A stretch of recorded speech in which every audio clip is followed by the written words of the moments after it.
So when you're implementing an inquiry-based lesson in LMS, you can lay it out like this.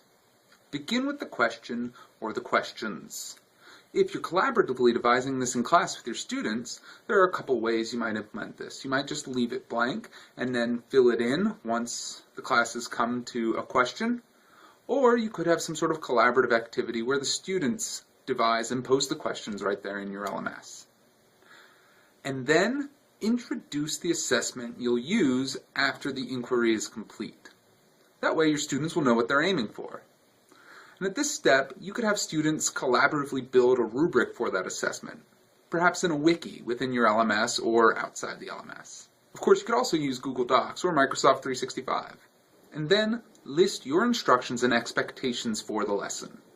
You might include tutorial videos demonstrating how to use the tools or resources that you plan to deploy in a lesson. You might also have reminders about how to identify reliable sources. The nature of these instructions is going to vary depending on the openness of the inquiry you're leading and the readiness of your students.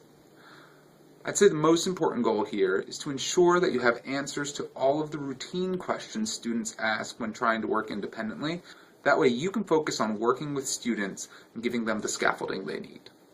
From there, list the tools and materials that your students will be using. So these might be attached files, they might be links out to databases or web apps, might even be a description of where to find things in the physical environment, especially if your students are in the library.